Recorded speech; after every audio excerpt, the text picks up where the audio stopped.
സാധാരണ കർഷകരായ നമ്മൾ ഇങ്ങനെ സമരത്തിന് ഇറങ്ങാറില്ല.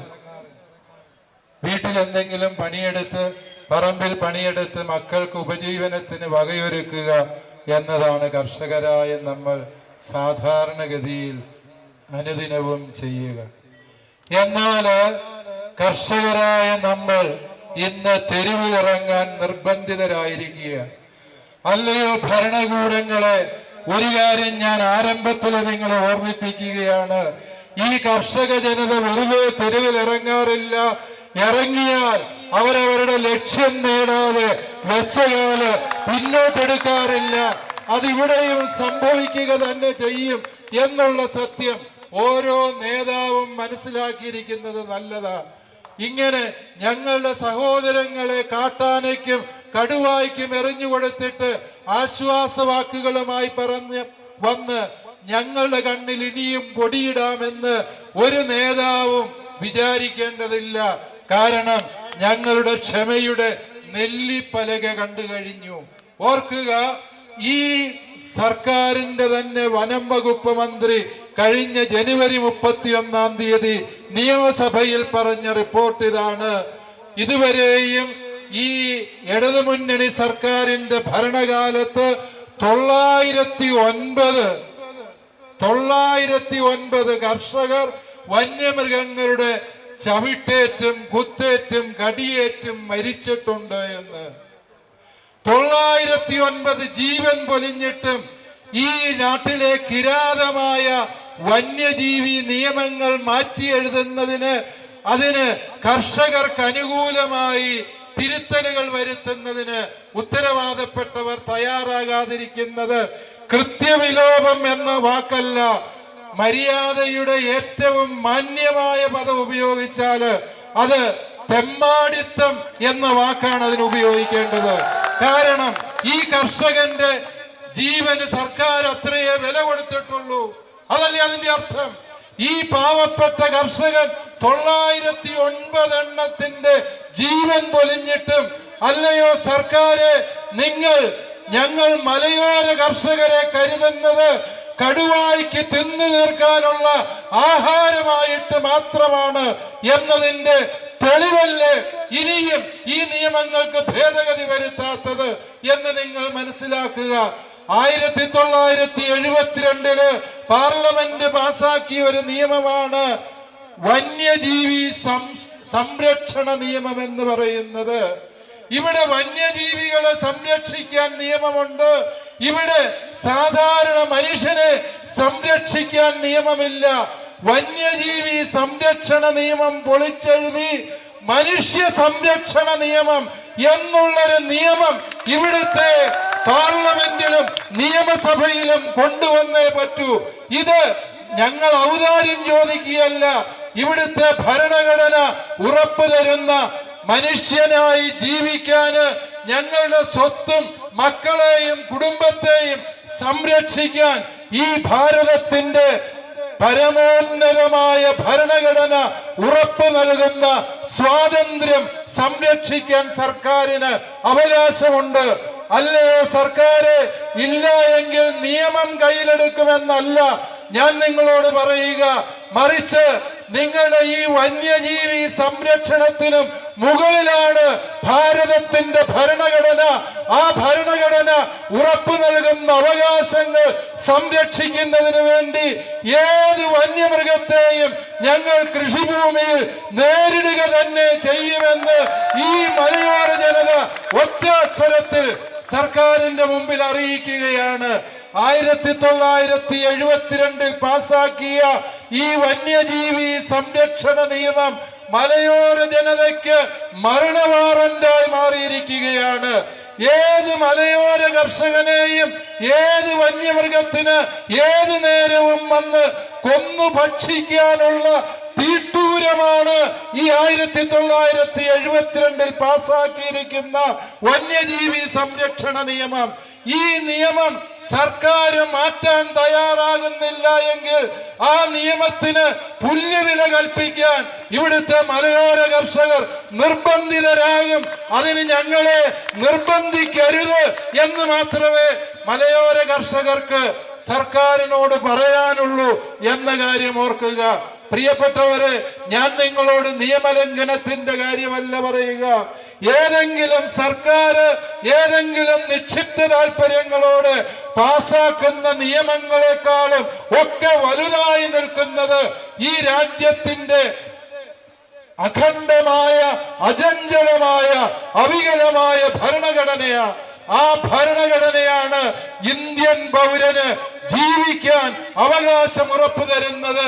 ആ അവകാശം നിഷേധിക്കുന്ന ഒരു സർക്കാരിന്റെ ഒരു നിയമങ്ങളും ഇനിമേൽ ഞങ്ങൾ അനുസരിക്കാൻ ബാധ്യസ്ഥരല്ല എന്നുള്ളത് വീണ്ടും ഈ ജനതയ്ക്ക് വേണ്ടി ഞാൻ പ്രഖ്യാപിക്കുകയാണ്. ഓർക്കുക പ്രിയപ്പെട്ടവരെ, ഈ മലയോര കർഷകരെ ഇപ്രകാരം ഇല്ലായ്മ ചെയ്യാനുള്ളതിന്റെ പിന്നിൽ വളരെ വ്യക്തമായ അജണ്ടയുണ്ട്.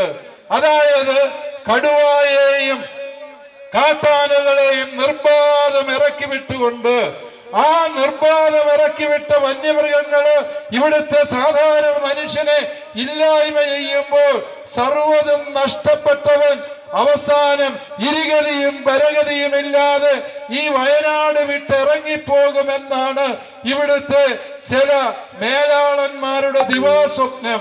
അല്ലയോ സർക്കാര്, ഇതിലും വലിയ ആനകളോട് പോരാടിയാണ്, ഇതിലും കൂടുതൽ കടുവകളെ നേരിട്ടിട്ടാണ് ഈ മലയോര ജനത ഇവിടെ അധിവസിച്ചത് എന്ന സത്യം നിങ്ങൾ മറക്കരുത്.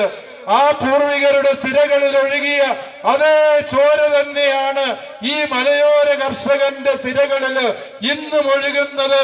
ഞങ്ങൾക്ക് നിങ്ങളെ ഭയമില്ല, നിങ്ങൾ ഇറക്കിവിടുന്ന വന്യമൃഗങ്ങളെയും ഞങ്ങൾ ഭയപ്പെടില്ല. നിയമം അനുശാസിച്ചതിന്റെ, നിയമം അനുസരിച്ചതിന്റെ വിലയാണ് ഞങ്ങൾ കൊടുക്കേണ്ടി വന്നത് എന്നത് സങ്കടത്തോടെ ഞങ്ങൾ തിരിച്ചറിയുകയാണ്. നമ്മുടെ മന്ത്രിമാര് ഈ ദിവസങ്ങളിൽ വയനാട് സന്ദർശിച്ചു. അവർ പറഞ്ഞ നല്ല വാക്കുകളെയും അവരുടെ സന്ദർശനത്തെയും അഭിമന്യ ജോസ് പിതാവ് ആദരവോടെ നോക്കിക്കണ്ടു. ഞാനും അവരെ ആദരിക്കുന്നു. പക്ഷേ ആ മന്ത്രിമാര് പറഞ്ഞ ചില വർത്തമാനങ്ങൾ കേട്ടാല് നമുക്ക് തോന്നും ഇതിലും ഭേദം കൊന്നു തിന്നാൻ വരുന്ന കടുവയോടോ കാട്ടാനയോടോ സംസാരിക്കുന്നതായിരുന്നു. അവർക്ക് ഇതിലും വേഗത്തിൽ നമ്മുടെ ജനതയുടെ സങ്കടം മനസ്സിലാക്കാൻ പറ്റുമായിരുന്നു എന്ന് അവര് പറഞ്ഞ ഒന്നാമത്തെ പോയിന്റ് എന്താണെന്ന് ചോദിച്ചാല്, ഇത് ഞങ്ങളുടെ വിഷയമല്ല. നമ്മുടെ വനം മന്ത്രി തത്ത പറയുന്നത് പോലെ എപ്പോഴും പറയുന്ന ഒരു പ്രസ്താവനയാ. ഇത് സംസ്ഥാന സർക്കാരിന് ഒന്നും ചെയ്യാൻ പറ്റില്ല, ഇത് കേന്ദ്ര വിഷയമാണ്, കേന്ദ്രത്തിന് മാത്രമേ ചെയ്യാൻ പറ്റൂ.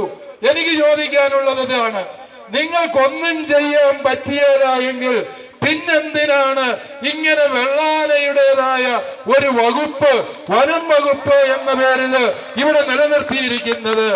വനം വകുപ്പ് ഉദ്യോഗസ്ഥരെ നിങ്ങൾക്കൊരു തെറ്റിദ്ധാരണയുണ്ട്. വനം വകുപ്പുകാരുടെ ഏക ദൗത്യം എന്ന് പറയുന്നത് ഇവിടുത്തെ മലയോര കർഷകനെ കേസിൽ കൊടുക്കുക, അവനെ പീഡിപ്പിക്കുക, അവനെ ഭീഷണിപ്പെടുത്തുക, അവന്റെ ജീവിതം ഇവിടെ അസാധ്യമാക്കി തീർക്കുക. അതിനുവേണ്ടിയാണ് നിങ്ങൾക്ക് സർക്കാർ ചെലവിന് തന്ന് ശമ്പളം തന്ന് ഇവിടെ നിർത്തിയിരിക്കുന്നത് എന്ന് വനം വകുപ്പ് ഉദ്യോഗസ്ഥർക്ക് ഒരു ധാരണയുണ്ട്.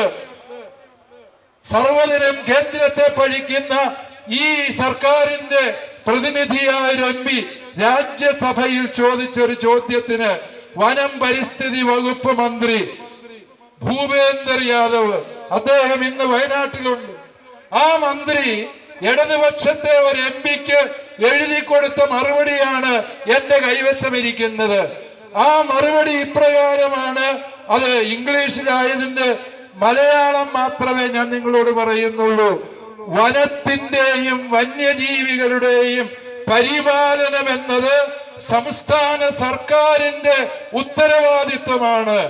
ഓരോ സംസ്ഥാന സർക്കാരിന്റെയും ചീഫ് വൈൽഡ് വാർഡന്, അങ്ങനെ ഒരാള് ഈ ഫോറസ്റ്റ് വകുപ്പിന്റെ ഉന്നത ഉദ്യോഗസ്ഥനായി തിരുവനന്തപുരത്തിരിപ്പുണ്ട്. ചീഫ് വൈൽഡ് ലൈഫ് വാർഡൻ എന്നാണ് ആ മഹാന്റെ കസേരയുടെ പേര്.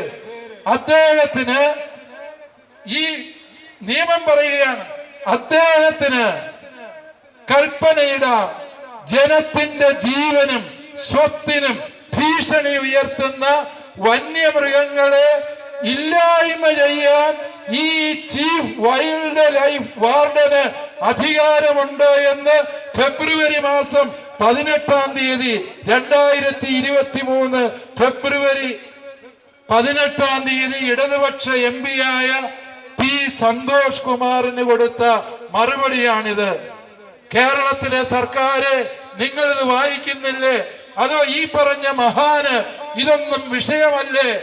ഈ സാധാരണ മനുഷ്യന്റെ നികുതിപ്പണം കൊണ്ട് ശമ്പളം മേടിക്കുന്ന ചീഫ് വൈൽഡ് ലൈഫ് വാർഡനോട് ഞങ്ങൾക്ക് പറയാനുള്ളത്, നിങ്ങൾക്കുള്ള അധികാരം നിങ്ങൾ വിനിയോഗിക്കുക. ഇവിടെ ഇത് കാട്ടാനയും പുലികളും കാട്ടുപന്നികളും നാട്ടിലിറങ്ങി സർവനാശം വിതയ്ക്കുകയാണ്. പ്രിയപ്പെട്ടവരെ, ഇതിൽ പലരും കാട്ടുമൃഗങ്ങൾ അല്ല എന്നുള്ള സത്യം നിങ്ങൾ മനസ്സിലാക്കണം. നിങ്ങളുടെ പറമ്പിൽ പെറ്റുപെരുകുന്ന ഈ കാട്ടുപന്നികള് വനമേഖലയിൽ നിന്ന് 10-60 കിലോമീറ്റർ അകലെയാണ്. ഈ കാട്ടുപന്നികൾ എങ്ങനെയാ കാട്ടുപന്നിയായത്? അത് ജന്മത്ത് കാട് കണ്ടിട്ടില്ല, പിന്നെ അത് കാട്ടുപന്നിയാവൂ? നിങ്ങളുടെ പറമ്പിൽ നിങ്ങൾ വളർത്തുന്ന ഈ പന്നികൾ ഇന്ന് മുതൽ എന്ത് പന്നികളാണ്? നാട്ടുപന്നികളാണ്. ഒരു സംശയവും നിങ്ങൾക്ക് വേണ്ട. വനജീവി സംരക്ഷണ നിയമം അതെവിടെയാണ് നടപ്പിലാക്കേണ്ടത്? എവിടെയാണ് നടപ്പിലാക്കേണ്ടത്? പറ. വനത്തിനുള്ളിലാണ് നടപ്പിലാക്കേണ്ടത്. ഞങ്ങൾ നികുതി കൊടുത്ത് ആധാരം ചെയ്ത് പട്ടയം മേടിച്ച് നികുതി അടച്ചുകൊണ്ടിരിക്കുന്ന കൃഷിഭൂമിയില് ഇനി ഒരു സർക്കാരിന്റെയും ഒരു വന്യജീവി സംരക്ഷണ നിയമവും അനുസരിക്കാൻ ഞങ്ങൾ തയ്യാറല്ല എന്ന് ഈ മലയോര ജനത സർക്കാരിനോട് പറയാൻ ആഗ്രഹിക്കുകയാണ്. കാരണം വന്യജീവികളെ സംരക്ഷിക്കേണ്ടത് വനത്തിലാണ്. അതിനാണ് ഈ മഹാനായ ചീഫ് വൈൽഡ് ലൈഫ് വാർഡൻ ഉൾപ്പെടെയുള്ള വനം വകുപ്പ് ഉദ്യോഗസ്ഥർക്ക് നമ്മൾ നികുതിപ്പണം കൊണ്ട് ശമ്പളം കൊടുത്ത് നിർത്തിയിരിക്കുന്നത്. അവർക്കത് ചെയ്യാൻ പറ്റുന്നില്ല എങ്കിൽ വന്യജീവികളെ സംരക്ഷിക്കേണ്ടത് ഇവിടുത്തെ മലയോര കർഷകന്റെ ദൗത്യമാണ് എന്ന് ഏതെങ്കിലും വനപാലകർ ചിന്തിക്കുന്നുണ്ട് എങ്കിൽ പ്രിയപ്പെട്ടവരെ, അതവർ തിരുത്തിയേ പറ്റൂ എന്നതോർക്കുക. അല്ലയോ കർഷകരെ? ജോസ് പിതാവും അതുപോലെ റമി ജോസ് പിതാവും പറഞ്ഞു നമ്മൾ ഒറ്റക്കെട്ടായി നിൽക്കണമെന്ന്. ഞാനൊരു ഫോറസ്റ്റിന്റെ ഉന്നത ഉദ്യോഗസ്ഥനോട് സംസാരിച്ചപ്പോൾ ഉടുമ്പിനെ പിടിച്ചതിന്റെ പേരില് ജാമ്യമില്ലാത്ത വകുപ്പുമായിട്ട് ഒരു കർഷകനെ അറസ്റ്റ് ചെയ്തതിന്റെ പേരിലാണ് ഞാൻ സംസാരിച്ചത്. അദ്ദേഹം പറഞ്ഞത് എന്താണോ? അദ്ദേഹം പറഞ്ഞു ഉടുമ്പിനെ പിടിച്ചതിന്റെ പേരിലല്ല, പിന്നെന്താണ്? അയാളെ എന്തുകൊണ്ട് പിടിക്കുന്നില്ല എന്ന് ചോദിച്ച് നിരന്തരം അയലോക്കംകാര് ഫോൺ വിളിയാന്ന് പറഞ്ഞു. ഞാൻ ഈ പറയുന്നത് നിങ്ങളെ കൂടെ ഉദ്ദേശിച്ചു. അതായത് കാട്ടുപന്നിയെ വെടിവെച്ചാല് അല്ലെങ്കിൽ അതിനെ കെണി പിടിച്ചാല്, പ്രിയപ്പെട്ടവരെ, വനം വകുപ്പിൽ പരാതി കൊടുത്തത് ചത്തുപോയ കാട്ടുപന്നിയുടെ ഭാര്യയല്ല, മക്കളല്ല, പിന്നെ ആരാ കൊടുത്തത്? നിങ്ങൾ മനസ്സിലാക്കുക. അതായത് നമ്മുടെ കൂട്ടായ്മയിലെ വിള്ളലാണ് ഇപ്രകാരമുള്ള ഉദ്യോഗസ്ഥ ദുഷ്പ്രഭുത്വങ്ങൾക്ക് ഈ മലയോര മക്കളുടെ മേല് കുതിര കയറാൻ അവസരമുണ്ടാക്കിയത് എന്ന് തിരിച്ചറിയണം. അതുകൊണ്ട് നാം ഒറ്റക്കെട്ടായി നിൽക്കണം എന്ന് പറയുന്നത്, പ്രിയപ്പെട്ടവരെ, അതൊരു ആപ്തവാക്യം പറഞ്ഞതല്ല, അതൊരു പഴഞ്ചൊല്ല് പറഞ്ഞതല്ല. ഇനി എന്റെ പ്രിയപ്പെട്ട മലയോര ജനതയെ, നിങ്ങൾക്ക് ജീവിക്കണമെന്നുണ്ട് എങ്കിൽ മറ്റെല്ലാം മറന്ന് ഒറ്റക്കെട്ടായി നിങ്ങൾ നിൽക്കാൻ തയ്യാറാണ് എങ്കിൽ എല്ലാവരും ശക്തമായി കൈയടിച്ച് ഈ കൂട്ടായ്മയുടെ സന്ദേശത്തിന് സാക്ഷ്യം വഹിക്കാൻ പരിശ്രമിക്കുക. വീണ്ടും പ്രിയപ്പെട്ടവരെ, മൂന്നാമതൊരു കാര്യം കൂടി എനിക്ക് പറയാനുള്ളത്, കേരള സർക്കാർ കർഷകർക്ക് നേരെ കേസെടുത്തിരിക്കുകയാണ്. അതായത് കടുവ കടിച്ചു കൊന്ന നമ്മുടെ ചോരയിൽ പിറന്ന നമ്മുടെ സഹോദരങ്ങളുടെ മരണത്തിലെ വേദന കൊണ്ട് ഹൃദയം നുറുങ്ങിയ മനുഷ്യര് പ്രതിഷേധിച്ചപ്പോൾ സർക്കാർ കേസെടുത്തു. അത് കേന്ദ്ര ഗവൺമെന്റ് അല്ല കേസെടുത്തത്. കേസെടുത്തത് ആരാണ്? കേസെടുത്തത് കേരള സർക്കാരിന്റെ വകുപ്പുകളാണ്. ഈ കേസെടുത്തത് മര്യാദകേടല്ലേ? ബഹുമാനപ്പെട്ട മുഖ്യമന്ത്രി അങ്ങ് പറയാറുണ്ടല്ലോ, ഊരിപ്പിടിച്ച വാളുകൾക്ക് നടുവിലൂടെയാ ഞാൻ നടന്നു വന്നത് എന്ന്. ഇതാ ഈ മലയോര ജനത പറയുന്നു, ഞങ്ങള് ഊരിപ്പിടിച്ച വാളിനിടയിലൂടെ മാത്രമല്ല, ഒറ്റക്കൊമ്പന്റെയും ഇരട്ടക്കൊമ്പന്റെയും സകലമാന കടുവായുടെയും പുലിയുടെയും ഇടയിലൂടെയാണ് ഈ 80 കൊല്ലം ഈ വയനാട്ടിൽ ജീവിച്ചത് എങ്കിൽ ഇനിയും ഞങ്ങൾ അത് ജീവിക്കും. നിങ്ങളുടെ കേസിന്റെ ഉമ്മാക്കി കാണിച്ച് ഈ ജനതയെ ഭയപ്പെടുത്താമെന്നും പെരക്കകത്തിരിക്കാമെന്നും ഒരാളും തെറ്റിദ്ധരിക്കേണ്ട കാര്യമില്ല. ഇവിടുത്തെ ചില പ്രാദേശിക നേതാക്കൾ പറഞ്ഞു, വെള്ളയിട്ട പാതിരിമാരാണ് ഈ സമരത്തിന്റെ പിന്നില് എന്ന് വിളിച്ചു പറഞ്ഞത് ഞാൻ കേട്ടു. അതെ, ഈ മലയോര ജനതയോടുകൂടി കഴിഞ്ഞ 1 നൂറ്റാണ്ടായിട്ട് ഈ വെള്ളയിട്ട പാതിരിമാരുണ്ടായിരുന്നു. പ്രാണൻ പിരിയുന്നത് വരെയും ഞങ്ങൾ ഈ കുടിയേറ്റ ജനതയ്ക്കൊപ്പമുണ്ടാകും. അതിനെ ജാതിയും മതവും പറഞ്ഞ് ആരും അധിക്ഷേപിക്കാമെന്നോ ഞങ്ങളുടെ വായടയ്ക്കാമെന്നോ തെറ്റിദ്ധരിക്കരുത്. ഇതിനകത്ത് കർഷകന്റെ സങ്കടം മാത്രമേ ഉള്ളൂ. ഇതിനകത്ത് ഇട്ട ഉടുപ്പിന്റെ നിറവോ ജാതിയോ വിശ്വാസ സംഹിതകളോ മാറ്റിവെച്ചിട്ടാണ് ഞാൻ പറയുക. കർഷക ജനതയ്ക്ക് ജാതി മതഭേദമന്യേ ഒരേ ഒരു സ്വരമേ ഉള്ളൂ. ആ സ്വരം കർഷക സ്വരമാണ്. ആ കർഷക സ്വരം കേരളം ഭരിക്കുന്ന സംസ്ഥാന ഭരണകൂടത്തോട് പറയുകയാണ്, നിങ്ങൾ ഇവിടുത്തെ കർഷകർക്കെതിരായെടുത്ത കേസുകൾ പിൻവലിക്കുക മാത്രമല്ല, അപ്രകാരം കേസെടുത്തത് തെറ്റിപ്പോയി എന്ന് ഈ മലയോര ജനതയോട് മാപ്പ് പറയാത്തിടത്തോളം കാലം അടുത്ത തെരഞ്ഞെടുപ്പിൽ ഞങ്ങളെ തേടി ആരും വരേണ്ടതില്ല എന്ന് പറയാൻ പ്രിയപ്പെട്ട കുടിയേറ്റ കർഷകരെ, നമ്മൾക്ക് ധൈര്യവും ആർജവത്വവും വേണം. നാം ജീവിക്കുന്നത് ഒരു ജനാധിപത്യ യുഗത്തിലാണ്. ഭരണത്തിലിരിക്കുന്നവർക്ക് തങ്ങൾ രാജാക്കന്മാരാണ് എന്ന് കേന്ദ്രത്തിലും കേരളത്തിലും പലർക്കും തോന്നി തുടങ്ങിയിട്ടുണ്ടാകാം. പക്ഷേ ഏതെങ്കിലും രാജാവിന്റെ പ്രജകളായിരിക്കുന്നതിനേക്കാളും നല്ലത് കടുവായ്ക്ക് ഭക്ഷണമായാലും ഞങ്ങൾക്ക് അതിനാണ് കൂടുതൽ സന്നദ്ധത എന്ന് ഭരണ നേതാക്കളെ ഞങ്ങൾ ഓർമ്മിപ്പിക്കാൻ ആഗ്രഹിക്കുകയാണ്. വീണ്ടും പ്രിയപ്പെട്ടവരെ, വനപാലകരുടെ കൃത്യനിർവഹണം തടഞ്ഞു എന്നതിന്റെ പേരിലാണ് കേസ്. നട്ട കുരുക്കാത്ത നുണയല്ലേ ഇത്? വനപാലകരുടെ കൃത്യനിർവഹണോ? അവർക്ക് അങ്ങനെ ഒരു സംഗതി ഉണ്ടോ? അവർക്ക് കൃത്യനിർവഹണമുണ്ട്. അവരെന്ത് കൃത്യമാണ് ചെയ്യുന്നത്? മലയോര കർഷകന്റെ മേൽ കുതിര കയറുക എന്നുള്ളതാണ് അവർക്കറിയാവുന്ന ഏക കൃത്യം. ആ കൃത്യം ഞങ്ങൾ തടയാൻ തന്നെ തീരുമാനിച്ചിട്ടുണ്ട് എന്നുള്ള കാര്യം വനപാലകരെ നിങ്ങളെ സ്നേഹത്തോടെ ഓർമ്മിപ്പിക്കുക. നിങ്ങളും ഞങ്ങളെ പോലെ മനുഷ്യരാണ് എന്നും നിങ്ങൾക്കൊരു പോറൽ പോലും ഏൽപ്പിക്കാൻ ഞങ്ങൾ ആഗ്രഹിക്കുന്നില്ല. പക്ഷേ വനപാലകരെ നിങ്ങൾ മനസ്സിലാക്കുക, നിങ്ങളെ പോലെ ചോരയും നീതിയുമുള്ള ഇവിടുത്തെ കുടിയേറ്റ കർഷകരെ ചുമ്മാ ഇത്തിൽ കണ്ണികളെ പോലെ ചൂഷണം ചെയ്ത് ജീവിക്കാമെന്നുള്ള നിങ്ങളുടെ വ്യാമോഹത്തിനെതിരെയാണ് ഞങ്ങൾ പ്രതിഷേധിക്കുന്നത്, പോരാടുന്നത് എന്ന് മനസ്സിലാക്കുക.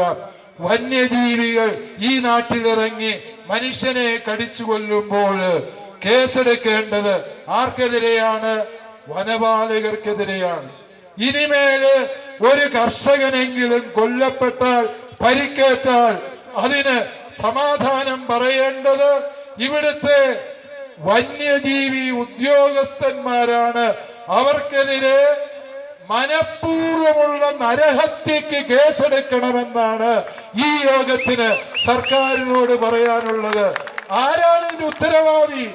വനപാലകർ എന്ന പേരില് ഒരു കൂട്ടര് ഇവിടെ ശമ്പളം മേടിച്ച് കഴിയുമ്പോൾ വന്യമൃഗങ്ങൾ അതിർത്തി ലംഘിച്ച് ഈ കൃഷിഭൂമിയിൽ ഇറങ്ങി നാശം വിതയ്ക്കുന്നു. ഏതെങ്കിലും വനപാലകൻ വനാതിർത്തിക്ക് കാവൽ നിൽക്കുന്നുണ്ടോ? അവരൊക്കെ ശീതീകരിച്ച മുറികളിൽ ഇരുന്നുകൊണ്ട് നമുക്കെതിരായി FIR-ഉം ഫയലും തയ്യാറാക്കുന്ന വ്യഗ്രതയില്ല. അല്ലയോ വനപാലകരെ, നിങ്ങളുടെ ജോലിയാണ് വനം പാലിക്കുക, വന്യജീവികളെ അതിർത്തിക്കുള്ളിൽ സംരക്ഷിക്കുക എന്നുള്ളത്. അത് നിങ്ങൾ മനസ്സിലാക്കണം. ഇവിടെ ആനയ്ക്ക് റേഡിയോ കോളർ പിടിപ്പിച്ചു. ഒരാനയ്ക്ക് കോളർ പിടിപ്പിക്കുന്ന വകയില് 5-10 ലക്ഷം രൂപ അടിച്ചു മാറ്റുന്നവരാണ് ഈ വനപാലകരെന്നൂടെ നിങ്ങൾ ഓർക്കണം. ഈ കോളർ പിടിപ്പിച്ച് ആനയാണ് ഇവിടെ ഇറങ്ങി വന്നത്. ആ ആനയുടെ ഇറങ്ങി വന്നിട്ട് 15 ദിവസം കഴിഞ്ഞു. ആ ആന കോളർ പിടിപ്പിച്ച ആന എങ്ങോട്ടാ നീങ്ങുന്നത് എന്ന് കൃത്യമായി കണ്ടെത്താൻ വനപാലകർക്ക് സാധ്യതയുണ്ട്. അതിനുള്ള സംവിധാനങ്ങളുണ്ട്. അതിനാണ് കോളർ പിടിപ്പിച്ച്. അല്ലാതെ ആനയ്ക്ക് പോയി താലി കെട്ടിയതല്ലല്ലോ ഈ റേഡിയോ കോളർ എന്ന് പറഞ്ഞത്. ആനയ്ക്ക് റേഡിയോ കോളർ പിടിപ്പിക്കുന്നതിന്റെ ഉദ്ദേശം എന്താ? ബോധമുള്ള സകല മനുഷ്യർക്കും അറിയാം ആനയുടെ ചലനം നിരീക്ഷിക്കാന്. 15 ദിവസത്തിലേറെ ജനവാസ മേഖലയില് നടന്ന ഈ ആനയുടെ ചലനങ്ങൾ അറിയാനോ സാധാരണ മനുഷ്യർക്ക് മുന്നറിയിപ്പ് കൊടുക്കാനോ വനപാലകർക്ക് കഴിഞ്ഞില്ല. അതുകൊണ്ട് എനിക്ക് സർക്കാരിനോട് പറയാനുള്ളത്, ഇനിമേൽ കോളർ പിടിപ്പിക്കേണ്ടത് ആനയ്ക്കല്ല, ഈ വനപാലകർക്കാണ് കോളർ പിടിപ്പിക്കേണ്ടത്. കാരണം എന്താന്ന് ചോദിച്ചാല് ഇവര് വരുന്നതറിഞ്ഞ് നമുക്ക് മാറി നിൽക്കാമല്ലോ. അതുകൊണ്ട് ഈ കോളർ പിടിപ്പിക്കേണ്ടത് ഇനിമേൽ വനപാലകർക്കല്ല, മറിച്ച് വന്യമൃഗങ്ങൾക്കല്ല. ആർക്കാണ്? വനപാലകർ. നിങ്ങളെ പറഞ്ഞത് ഞാൻ പറഞ്ഞിട്ടില്ല എന്ന് ഓർക്കുന്നു. പ്രിയപ്പെട്ടവരെ, ഞാൻ അവസാനത്തിലേക്ക് പ്രവേശിക്കുകയാണ്. സ്വന്തം കൃഷിഭൂമിയിൽ വേലി കെട്ടിയ വയനാട്ടിലെ കർഷകനെതിരെ കേസ്. കാരണം എന്താന്ന് ചോദിച്ചാൽ ആ വേലിയേലെ കമ്പ് കൊണ്ട് കടുവായുടെ തൊലിക്ക് പോറലേറ്റു. അതുകൊണ്ട് കർഷകന് കേസ്. ഇതെന്താ വെള്ളരിക്കപ്പെട്ടണം? ഞങ്ങളുടെ കൃഷിഭൂമി സംരക്ഷിക്കേണ്ട വനപാലകർ അതിന് പരാജയപ്പെട്ടപ്പോൾ ഈ കർഷകൻ അവന്റെ ഭാര്യയ്ക്കും കുഞ്ഞിനും കൃഷിഭൂമിക്കും സംരക്ഷണം ഒരുക്കാൻ വേലി കെട്ടിയാല് അതെങ്ങനെയാ ക്രിമിനൽ കുറ്റമാകുന്നത്? അതിൽ വന്ന് കടുവ കയറിയാല് കർഷകൻ എങ്ങനെയാ കുറ്റവാളിയാകുന്നത്? അല്ലയോ വനപാലകരെ, നിങ്ങളെ ഞങ്ങൾ ഓർമ്മിപ്പിക്കുകയാണ്. ഈ കർഷകർ ഇന്നലെ വേലി കെട്ടിയെങ്കിൽ ഇന്നും വേലി കെട്ടും, നാളെയും വേലി കെട്ടും. ഞങ്ങളുടെ വേലിയുടെ ഒരു പത്തല് പോലും മാറ്റാൻ ഞങ്ങൾ തയ്യാറല്ല. മറിച്ച് നിങ്ങളുടെ കിരാത നിയമങ്ങളാണ് നിങ്ങൾ പൊളിച്ചെഴുതേണ്ടത്. പ്രിയപ്പെട്ടവരെ, നമ്മൾ കർഷകർ സംഘടിത ശക്തിയായി കഴിഞ്ഞാല് ഇത്തരത്തിലുള്ള വിരട്ടലുകൾക്ക് മുൻപിൽ ഭയപ്പെടാതെ നിൽക്കാൻ നിങ്ങൾക്ക് സാധിക്കും. സ്വന്തം കുടുംബത്തിന് സംരക്ഷണത്തിന്റെ വേലിയൊരുക്കിയതിന്റെ പേരിൽ ക്രിമിനൽ കുറ്റത്തിന് ജയിലിൽ പോകേണ്ടി വന്ന ഹതഭാഗ്യരുണ്ടോ എങ്കിൽ ആ ഹതഭാഗ്യരുടെ പേരാണ് മലയോര കർഷകർ എന്നുള്ള സത്യം നമ്മൾ മനസ്സിലാക്കിയിരിക്കുക. പ്രിയപ്പെട്ടവരെ, മറ്റൊരു മന്ത്രി വന്ന് പറഞ്ഞതാണ്, ഭക്ഷ്യവിളകൾ കർഷകർ ഇവിടെ ഉൽപ്പാദിപ്പിക്കുന്നതാണ് വന്യമൃഗങ്ങളെ ആകർഷിക്കുന്നത് എന്ന്. കർഷകർ ഭക്ഷ്യവിള ഉൽപ്പാദിപ്പിക്കുന്നത് ക്രിമിനൽ കുറ്റം. ഇയാൾ എന്താ വിചാരിച്ചത്? ഇവിടുത്തെ മലയോരത്തെ കർഷകൻ മണ്ണുവാരി തിന്നുമെന്നാണോ മന്ത്രി താങ്കൾ ഉദ്ദേശിക്കുന്നത്? ഞങ്ങൾ ഭക്ഷ്യവിളകളാണ് ഉൽപ്പാദിപ്പിക്കുന്നത്. ആ ഭക്ഷ്യവിളകളാണ് ഞങ്ങളും ഞങ്ങളുടെ കുഞ്ഞുങ്ങളും തലമുറകളോളം തിന്നുന്നത്. ഈ ഭക്ഷ്യവിളകൾ തന്നെ ഞങ്ങൾ ഇനിയും ഉൽപ്പാദിപ്പിക്കും. ഇതുപോലത്തെ വിഡ്ഢിത്തവും വിടുവായത്വവും അല്ല ഞങ്ങൾ തെരഞ്ഞെടുത്ത ഞങ്ങളുടെ മന്ത്രിമാരിൽ നിന്ന് ഞങ്ങൾ പ്രതീക്ഷിക്കുന്നത്. ഈ പറഞ്ഞതൊക്കെ നിങ്ങൾക്ക് പറ്റിയ അബദ്ധ പ്രസ്താവനകളായി കരുതി ഞങ്ങൾ ക്ഷമിക്കുന്നു. മന്ത്രിമാരെ, നിങ്ങൾ പറഞ്ഞ ചില നിർദ്ദേശങ്ങളും നിങ്ങൾ പറഞ്ഞ ചില വാഗ്ദാനങ്ങളും ഉണ്ട്. അത് നിങ്ങൾ നടപ്പിലാക്കുകയാണ് എങ്കിൽ നിങ്ങൾ പറഞ്ഞ ഈ അബദ്ധങ്ങളെ മറന്നുകളയാൻ ഞങ്ങൾ തയ്യാറാണ്. അല്ല എങ്കിൽ തീർച്ചയായും ഈ മലയോര ജനതയുടെ പ്രതിഷേധം നിങ്ങൾ അനുഭവിച്ചറിയേണ്ടി വരും എന്നുള്ള സത്യം ഓർക്കുക. അവസാനം പ്രിയപ്പെട്ടവരെ, മലയോര കർഷകർക്ക് സർക്കാരിനോട് പറയാനുള്ളത് ഒന്നേ ഉള്ളൂ. ഞങ്ങളുടെ കൃഷിഭൂമിയുടെ പൂർണ്ണ അവകാശി കർഷകരായ ഞങ്ങളാണ്. അത് ആർക്കും അടിയറ വയ്ക്കാൻ ഞങ്ങൾ തയ്യാറല്ല. ഞങ്ങളുടെ പറമ്പിൽ വളരുന്ന പന്നികൾ ഞങ്ങൾ വീട്ടിൽ വളർത്തുന്ന പന്നികളാണ്. കെട്ടിയിട്ടിട്ടില്ലെന്നേ ഉള്ളൂ. ഞങ്ങൾ അതിനെ അഴിച്ചുവിട്ട് വളർത്തുന്നത്. ഞങ്ങൾ വീട്ടിൽ കോഴിയെ വളർത്തുന്നത് പോലെയാണ് ഞങ്ങളുടെ കൃഷിഭൂമിയിലെ മയിലുകളെ ഞങ്ങൾ വളർത്തുന്നത്. അത് ഞങ്ങൾ വളർത്തുന്നതാണ്. അതിന്റെ അവകാശികൾ ഞങ്ങളാണ്. ഇത്രയും ഞാൻ പറയുന്നുള്ളൂ. ബാക്കി നിങ്ങൾ ചിന്തിച്ചാൽ മതി. ഇതിന്റെ അവകാശികൾ ഞങ്ങളാണ് എന്നുള്ളത് പ്രിയപ്പെട്ടവരെ നമ്മൾ മനസ്സിലാക്കണം. നമ്മളെ രക്ഷിക്കാൻ ഒരു നേതാവും വരില്ല എന്നത് കഴിഞ്ഞ ഒരു നൂറ്റാണ്ടിന്റെ കുടിയേറ്റ ചരിത്രത്തിൽ നിന്ന് നമ്മൾ പഠിച്ച പൊള്ളുന്ന പാഠമാണ്. കുടിയേറ്റ ജനതയെ, മലയോര ജനതയെ നമുക്ക് ഐക്യമുണ്ട് എങ്കിൽ ഇതിലും വലിയ പീഡാനുഭവങ്ങളുടെ വ്യാകുല സമുദ്രങ്ങൾ നീന്തിക്കടന്നവരാണ് നമ്മളെ എങ്കിൽ ഈ പ്രതിസന്ധിയെയും നമ്മൾ തരണം ചെയ്യുക തന്നെ ചെയ്യും. ഒരു നേതാവും കൂട്ടിന് നിന്നില്ല എങ്കിലും കൂട്ടായ്മയുണ്ട് എങ്കിൽ നമ്മൾ ഈ പ്രതിസന്ധികളെ അതിജീവിക്കും എന്ന സത്യം മനസ്സിൽ കുറിച്ചുകൊണ്ട് ഈ ഒരു വലിയ 10,000 അണിനിരന്ന കർഷക സമ്മേളനം സംഘടിപ്പിച്ച മലയോര ജനതയുടെ കൂട്ടായ്മയുടെ നേർസാക്ഷ്യമായി മാറിയ ഈ സമ്മേളനം സംഘടിപ്പിച്ച മാനന്തവാടി രൂപതയുടെ സംഘാടക വൈഭവത്തിന് ആദരവർപ്പിച്ചുകൊണ്ട് നിങ്ങൾ എല്ലാവരുടെയും അറിവോടെ അനുവാദത്തോടെ ഈ സമ്മേളനം ഉദ്ഘാടനം ചെയ്തതായി അറിയിക്കുന്നു. ജയ് ഭാരത്, ജയ് കിസാൻ.